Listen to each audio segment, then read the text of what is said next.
You're watching News 3 Now, live at 4, moving forward. Good afternoon, everyone, and welcome to Live at 4. Sarah and I are in for Brady and Susan today. So, Sarah, I know you're an avid runner, and you're probably not too happy with how windy it's been the last few days. It is tough. It's tough. My dog doesn't mind it, but yeah, I don't like it for running. You skip it? I skipped it. All right, fair enough. Well, to see how long that wind is going to stick around, let's get a look at your first one forecast with the meteorologist, Jacob Montesano. Hi, Jacob. Hey, Jalen. It's going to remain windy for this evening, but overall, it will be better. The wind, I should say, will be better for Wednesday. Actually, the temperature will be better as well. Now, those winds have been keeping those temperatures a little bit on the cooler side, but we did get into the middle and lower 50s. A few areas out west even getting close to the lower 60s, but we're still seeing some pretty gusty winds, up around 15 to 20 miles per hour for much of the region. We're just looking at the sustained winds also, taking a look at the wind gusts, up around 30 miles per hour for some areas, but everywhere kind of between that 20 to 30 mile per hour range. Now, as we take a look at the wind gust forecast, it's going to continue throughout the evening, but get better a little bit after sunset. So we'll see calmer winds as we head into Wednesday, but they are going to pick back up a little bit later in the week. Now, for the evening, we're going to continue to see temperatures not too bad, and we also will see clear skies. Temperatures will drop into the 40s around sunset and continue dropping into the 20s by the time we get to Wednesday morning. So it is going to be a chilly start, but again, by this point, we are not going to see any strong winds, and then for Wednesday afternoon, it will warm up very nicely. But I'll talk more in detail about when we're going to see our next chance of rain, and I'll have more on that coming up a little bit later. And now to continuing coverage. Of allegations against former Madison District 18 Alder Charles Medijay. Today was the City Council's final meeting. All outgoing alders were honored and all new alders were sworn in. Before we get to that, here's a refresher on the situation. Last April, the city hired an outside firm to investigate Miadze for allegations of sexual harassment. In August, the investigation concluded and Miadze did not, they found, commit unlawful harassment. Then in November, District 2 Alder Julia Bennett published a statement to the City of Madison's website.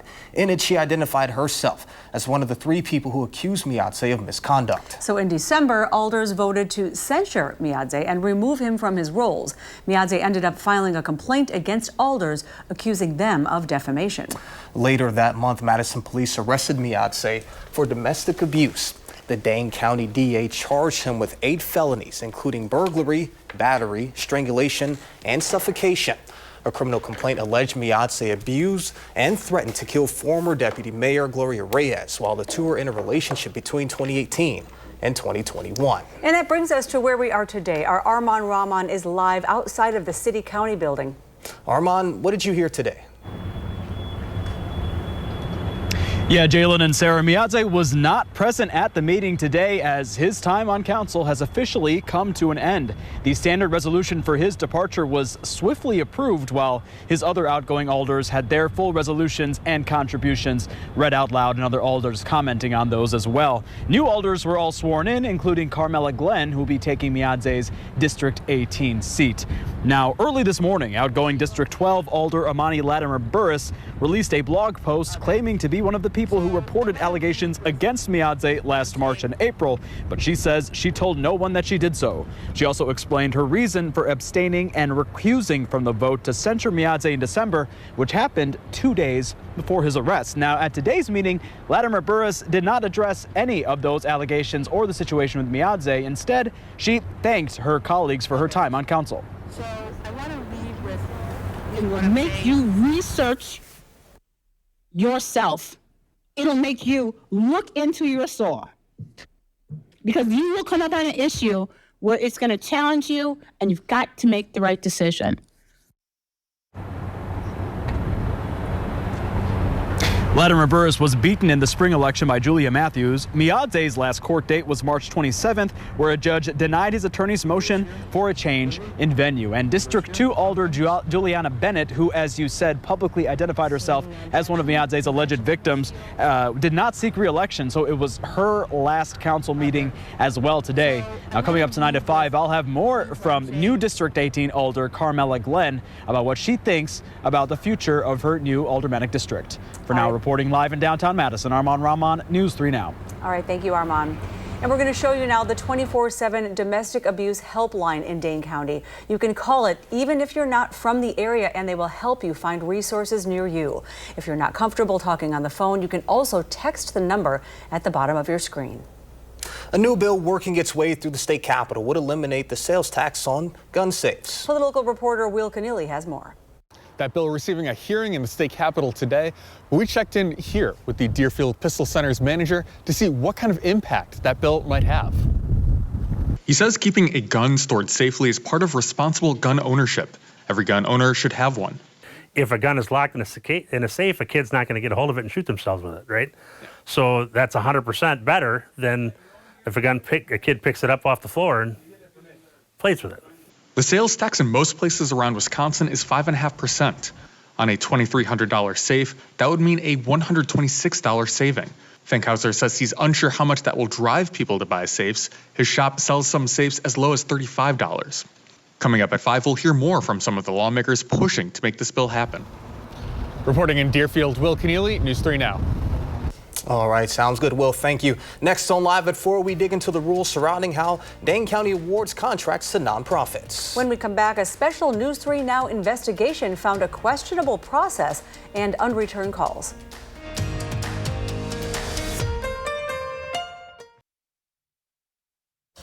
Welcome back, everyone. In less than an hour, the nonprofit Urban Triage will host a press conference to address findings in a News 3 Now Investigates piece that was published last week. Our investigation detailed loopholes and a lack of vetting within the Dane County Human Services process for awarding contracts to local groups such as the Urban Triage. Now, the author of the story is our content and assignment editor, Jason Cuevas, and he's here right now. Jason, thank you so much for joining us. We wanted to be sure to ask you some questions. Now, first, when did you start looking into this contract and what did you find?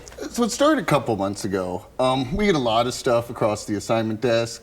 I have a long history, more than a decade in journalism. I was a newspaper reporter, I was a newspaper editor, eventually an assistant regional editor. So I've reported on a lot of county government, a lot of city government.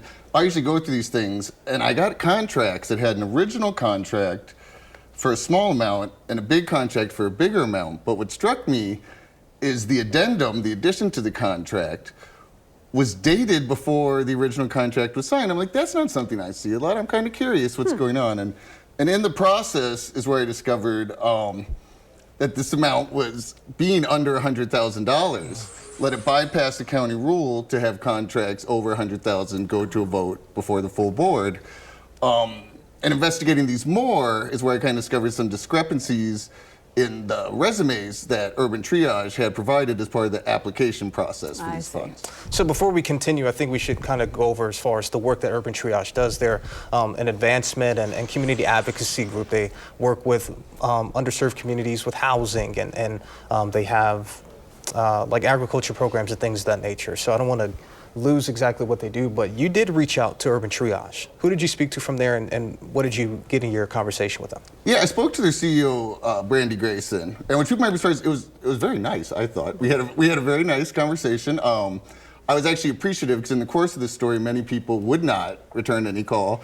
She was open. She was very candid. I know since the story has come out, she has not seemed to be as high on it was, but. I felt Brandy was really open about what happened and talked, to be perfectly honest with you. And she's not the whole story. It sounds like the county's already been in touch. Today, you told me, suggesting that there were not any issues with the protocol. So explain that. Okay, so I recently received an email from County Chief of Staff, Carrie Springer. And she references County Ordinance 2550. You can look this up at home. It's a short 4 or 5 paragraph ordinance. And it says that the Director of Human Services can sign a contract for over $100,000 if it was in the county budget. However, this was not. If you can look at the 2024 budget, go to page 681, it has an appendix of all the places that will get them. Urban Triage isn't listed. Well, Carrie Springer is saying that the funding was allocated for housing, for that counts. Now, the ordinance very specifically says contract. The word funding is not in the ordinance. It was also bizarre because she said that there was a services clause if services were going to run out, but that is not in 2550 anywhere. Like again, I said, it's short, it doesn't exist. It's not connecting then, really. No, and this is an excuse the county is using the beginning with talking to them, with services going to run out. But the reality is, Catholic Charities said they were not going to do these funds quite a while before. Multiple people had their applications in for these funds in June on time, and the county budget wasn't voted on until November 6th. Real quick, we're running low on time. This is a bit of a two-parter. Who else did you reach out to throughout this process, and is there anything else of importance that you feel as if we need to touch on before we go?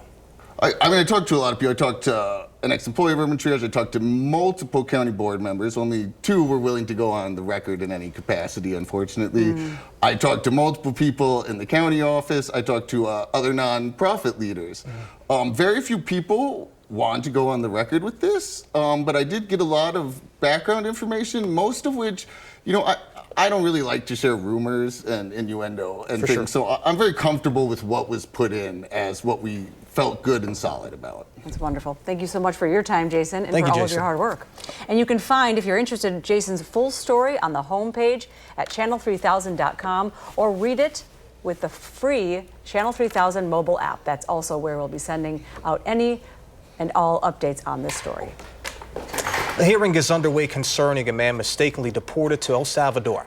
Kilmar Armando Abrego Garcia remains at a notorious prison in El Salvador. Nearly a week after the U.S. Supreme Court unanimously ruled the Trump administration had to facilitate his return. The administration had admitted in court that Abrego Garcia was mistakenly deported, but it is now falsely claiming he is a member of a gang. All of this a day after El Salvador's president visited the White House. During that meeting, President Trump says he's considering sending American citizens convicted of violent crimes to the El Salvador prison where Abrego Garcia is. And the president is threatening to tax Harvard University as a political entity. The institution rejected the Trump administration's policy change demands, resulting in the freezing of more than $2 billion in federal funds. Harvard is the first elite university to rebuke the White House's demands, which Trump officials say aim to combat anti-Semitism. When it comes to Harvard, the president's position on this is grounded in common sense, in the basic principle that Jewish American students, or students of any faith, should not be illegally harassed and targeted on our nation's college campuses. Now, we should clarify that the Justice Department has not actually concluded yet that the alleged anti-Semitic incidents on Harvard's campus were illegal. Harvard's president has put out a response to the White House's pulling of federal funds. It reads, quote, "No government, regardless of which party is in power, should dictate what private universities can teach, whom they admit and hire, and which areas of study and inquiry they can pursue." And Harvey Weinstein is back on trial. A jury convicted the now disgraced Hollywood producer of rape and a criminal sex act back in 2020, you may remember. Last year, though, Weinstein won his appeal that the testimony against him from women who were not part of the case led to an unfair trial. So today, jury selection is underway again. Once that process is over, the retrial will focus on just 3 accusers as opposed to the 6 who testified the first time. The Federal Drug Administration is warning of fake Ozempic. The agency and the drug's maker, Novo Nordisk, say they have found counterfeit vials of Ozempic being sold to people.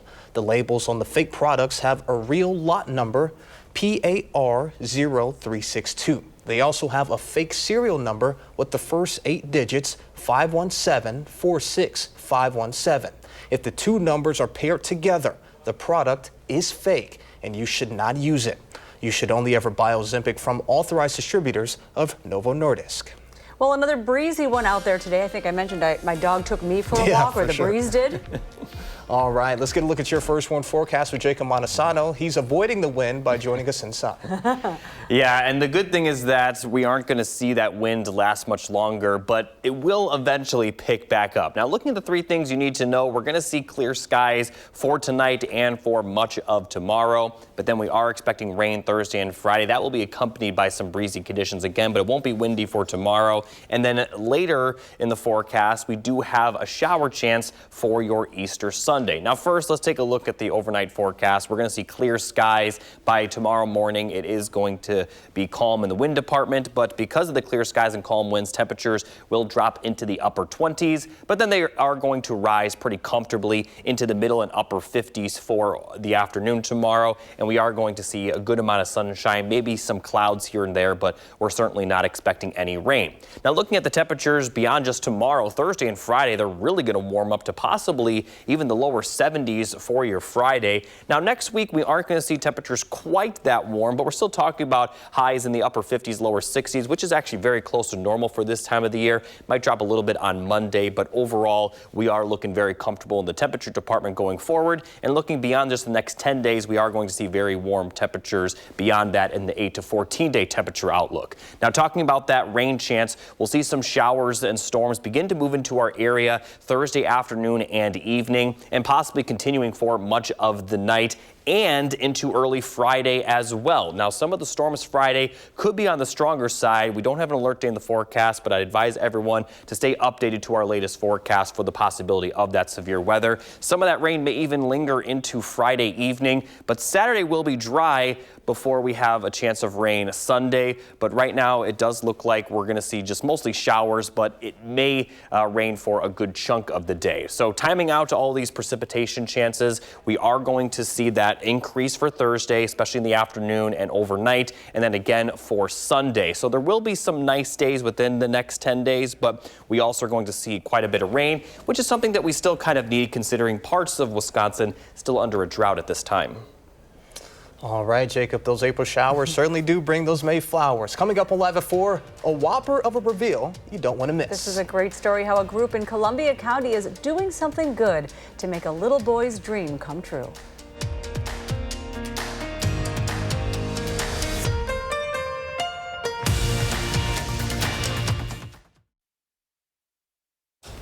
Welcome back, everybody. Fishing in Wisconsin requires patience and perseverance, qualities that can be valuable in navigating the challenges and uncertainties of life. Yeah, no doubt about that. This holds especially true for a Partyville family.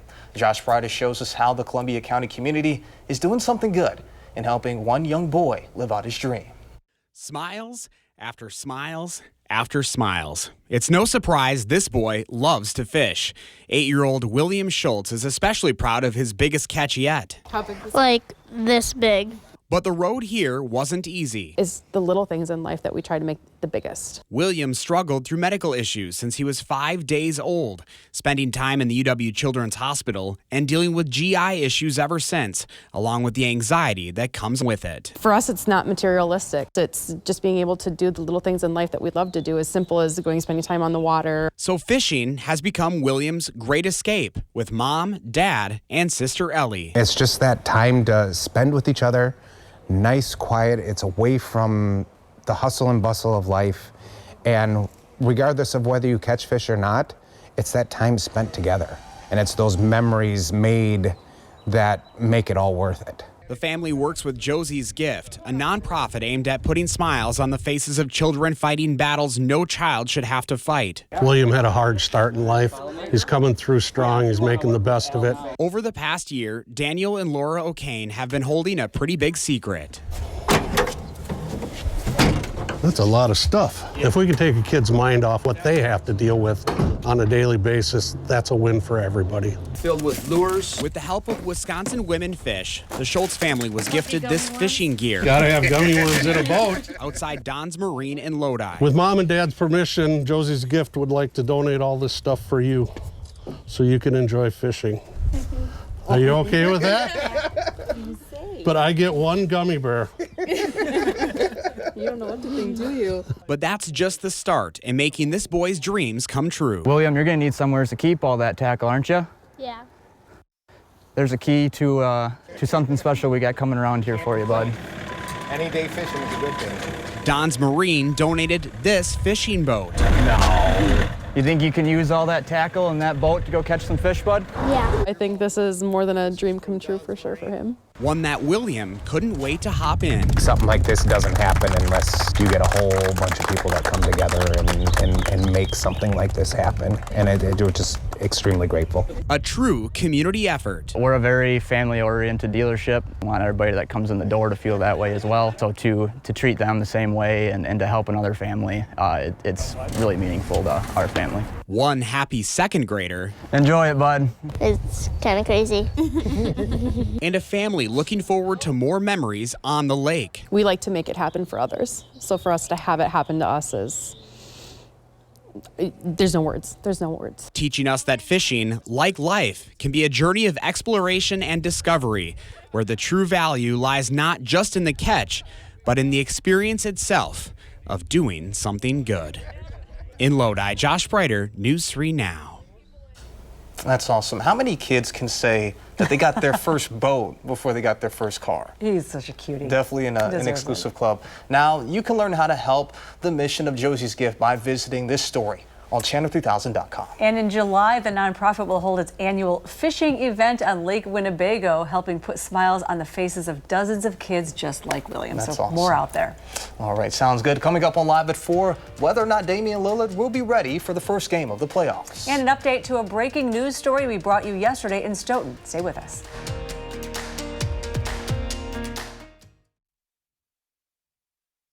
You're watching News 3 Now, live at 4.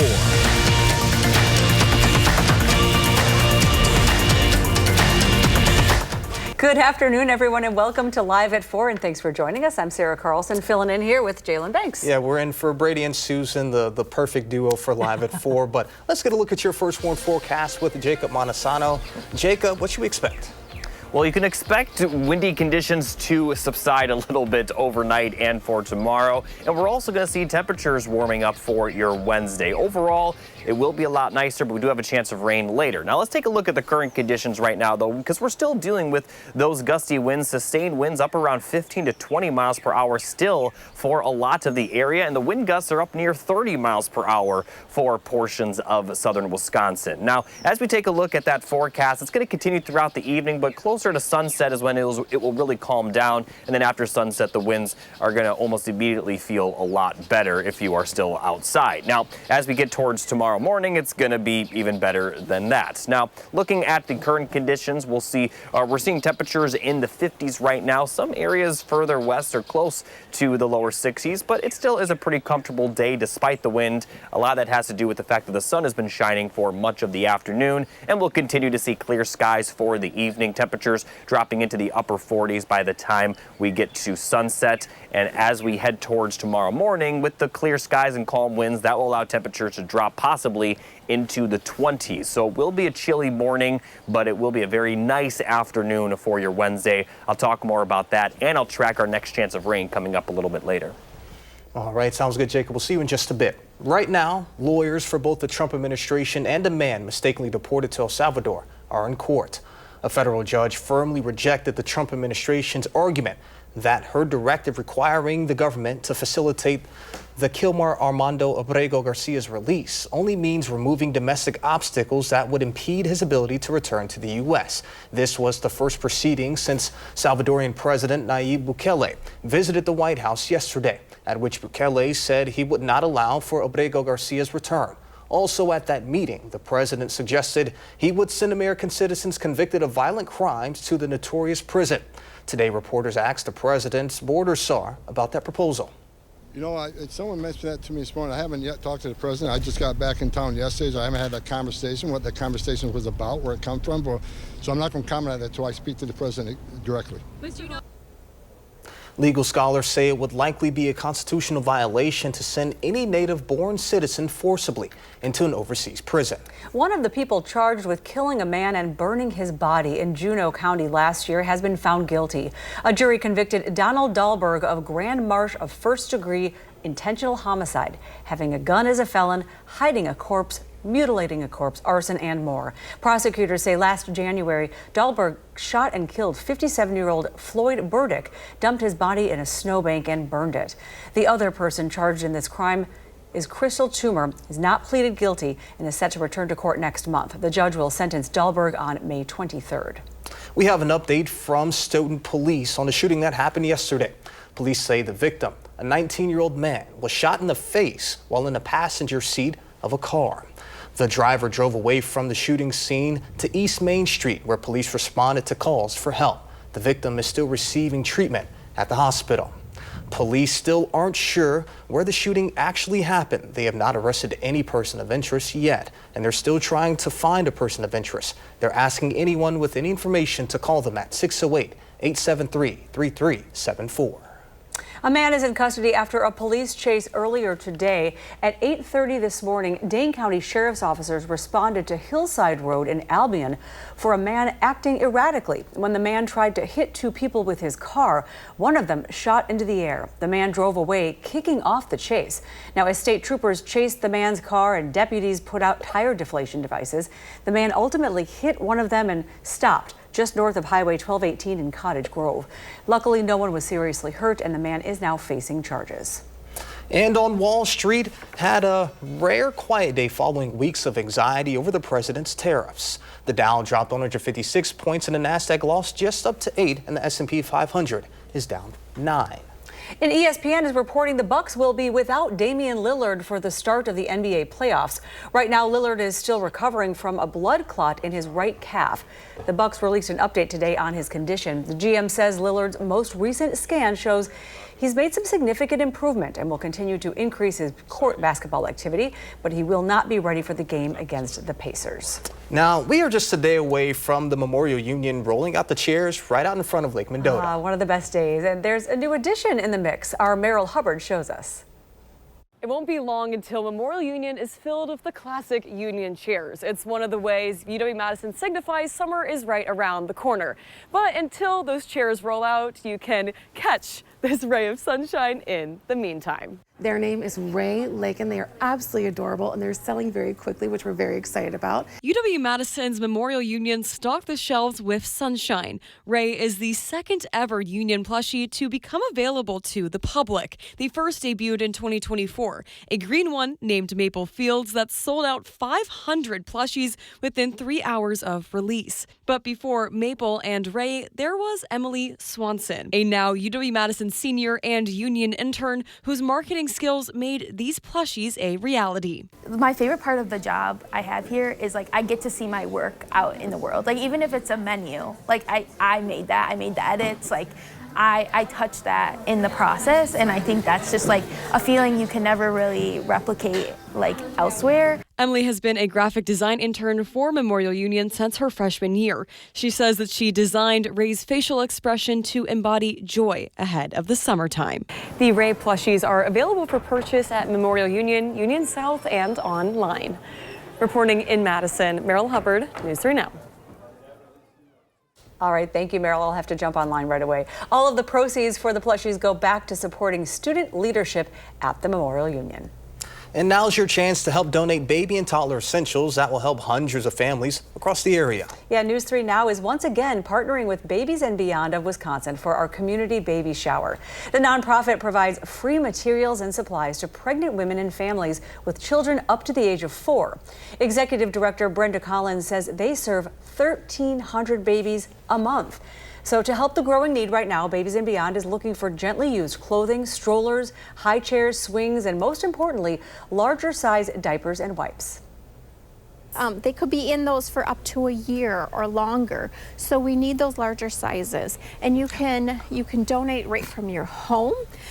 We have an Amazon wish list, or you can go out to the store and buy a pack and donate them right to the center. We're open for extended hours this week only, 9 to 4.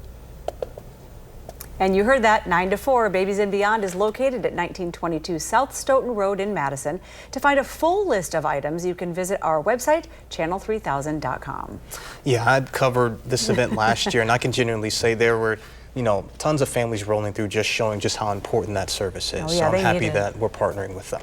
Yep. Coming up on Live at 4, what a new study says about technologies linked to dementia. Plus, the new tool doctors think can help them combat the next pandemic. Stay with us.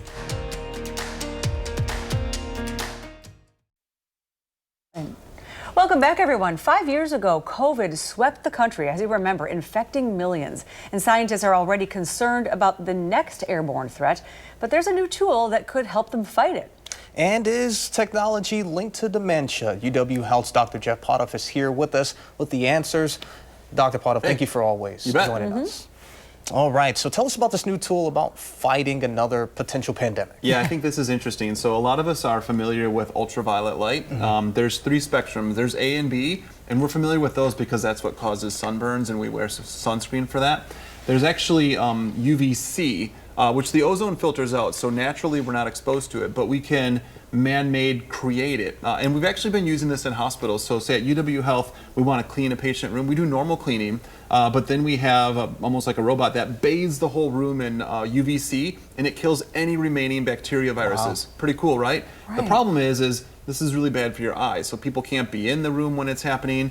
This new technology is a very short wavelength of UVC that is safe for humans. So the idea is, like, could you actually bathe rooms in this light, which would kill viruses, bacteria that could be in there? That might decrease transmission of norovirus, like in schools, maybe help against influenza, or if there is another pandemic, is that a tool we can use to almost sterilize spaces? Wow, that could be huge. That'd be pretty interesting. Follow up to that, though, with the bird flu, if that becomes an issue in the air, is that a possible remedy? Yeah, I mean, maybe. I think the question is like how much air is moving around, and does that UV light have time to affect the virus and knock it down? But from these early studies, it sounds like it wouldn't hurt. We would just need to understand, you know, would it be helpful? Could we actually kill these viruses before we're able to breathe them in and get sick? And if you could time travel and go back 5 years ago, would you have thought that something like this would even be possible, you know, to combat some of these viruses that we're facing today? No, I think, you know, we've always had this UV light, but there's always been the risk of like, well, you can't expose people to it. If it was UVA or B, we'd all get sunburn and get skin cancer. If it's UVC, it was bad for our eyes. So the idea that there's maybe a wavelength that's actually safe but still effective, we didn't know that back then. And now to another story. We've been talking about this study that technology can be helpful for dementia, and we're all kind of going, helpful? In what way? Yeah, so I think the going hypothesis is that as people, and this is like the first generation of folks who are getting older, like past their 50s into their 70s, who had technology available. The idea is that if they spend a lot of time on tech, it's kind of like if you don't use your brain, you lose it. So if you're mindlessly scrolling, we would see increased rates of dementia in these folks. Early studies are saying maybe not. We're not necessarily seeing those increased rates of dementia. I think the question mark that's still out there is we don't actually know. This study doesn't tell us what people are doing on their technology. Are they doom scrolling TikTok? If so, maybe not helpful. But if they're actually using technology and learning how to do things and keeping their mind busy, it actually might do the opposite. It might actually stave off dementia and mental decline because those folks are keeping their minds active. Yeah. Maybe that population is doing things more like shopping and emailing rather than being on TikTok. Just a guess. Yeah, and I think we'll see more studies now to say, what are people doing on technology that is both helpful or maybe harmful? What if you're playing like Tetris? That keeps the mind active. Is that going to help out? I think that counts, right? It's got to. Or Candy Crush. I mean, yeah, I know my mom plays Candy Crush. I mastered Tetris when I was a kid. Seriously. Just saying. All right, as always, Dr. Potoff, thank you for joining us. Yes, thank you so much. Have a good day. And coming up Live at 4, Jacob has another look at your first one forecast. And later, a sneak peek inside a factory that produces billions of peeps. Bet those are good for you every year.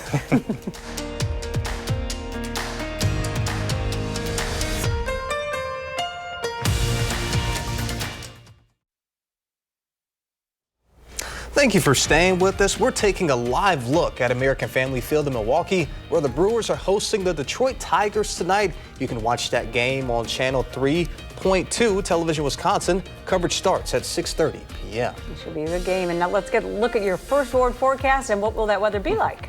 Well, it's definitely going to be on the chillier side. I'm guessing they might have the roof closed just because temperatures are going to be likely in the 40s during most of the game. Now, looking at the 3 things you need to know, we are going to see clear skies we're kind of seeing those clear skies right now. They're going to continue for tonight and much of tomorrow, so we'll see plenty of sunshine. But then rain is expected Thursday and Friday. And looking a bit further, there's another chance of rain for your Easter Sunday. So looking at tonight's forecast, we're going to see those clear skies, but cool temperatures. Lows will likely drop below freezing into the upper 20s and lower 30s. but those temperatures are going to warm up very nicely for the afternoon, middle to upper 50s, possibly lower 60s with a good amount of sunshine, and we'll also see a lot less wind for tomorrow as well. Taking a look at the temperatures beyond that, very mild for Thursday and Friday, but we are going to see some rain with that. And overall next week, temperatures look to be pretty consistent. Right now we're expecting highs very close to 60 for many days next week. A little bit cooler for Monday,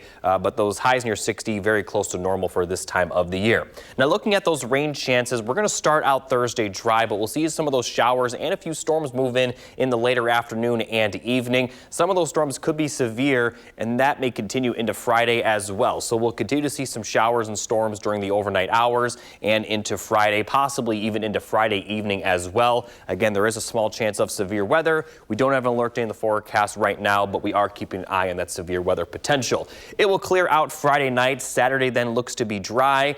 But unfortunately, for your Easter Sunday, we are expecting more rain across the area. Right now, it looks like it will be in the form of showers, but the rain could be consistent and possibly last for a good portion of the day. So it might be a washout on your Easter Sunday. Maybe there'll be a period of dry weather early in the day, but beyond that, we're expecting rain for the afternoon and evening. But the good news is that still under a little bit of a drought for parts of the area, and we're going to see plenty of rain over the next 7 days with those two systems, possibly up around 1.5 inches to 2 inches for some regions. So we're definitely going to see some much needed rain. And overall, the rain is very common for this time of the year. They always say April showers bring May flowers, and it is the middle of April after all. So overall, you know, a very April-like forecast. The good news is that we're not really going to see many cold temperatures going forward. It will be cold during some of the morning hours. Like I mentioned tonight, we may drop into the upper 20s, but the rest of the lows over the next 10 days are going to stay above freezing, and that's what it looks like. May have a few days early next week where we see highs in the middle 50s, but overall we're going to see a lot of 60s going forward, and by the end of the 10-day forecast, the average high will actually be in the lower 60s. So we're really getting into that time of the year where 60s are common, and it looks like we're finally seeing those consistent temperatures across the board, and they're not going anywhere. That's the other good news.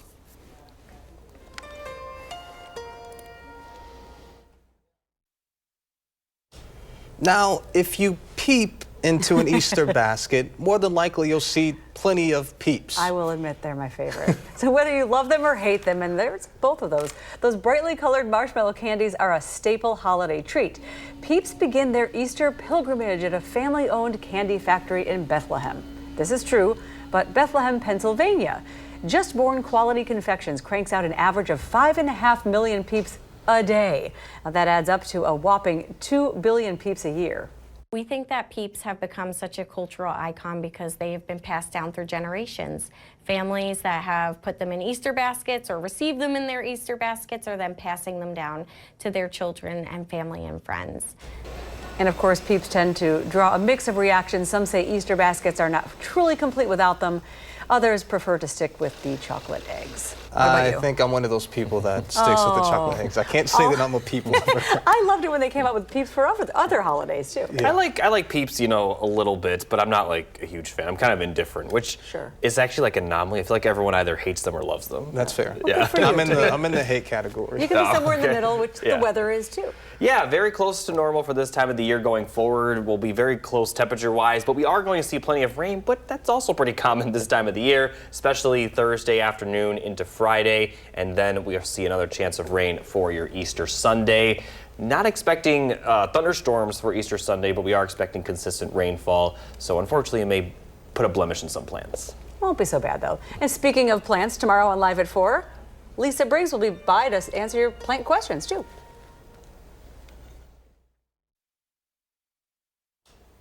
Coming up tomorrow on Live at 4, Lisa Briggs stops by to answer your plant questions. And later on, News 3 Now at 6, one Wisconsinite's connection to the Blue Origin launch. Thanks for joining our News 3 Live at 4 program. We hope to see you back here tomorrow, and News 3 Now at 5 starts right now.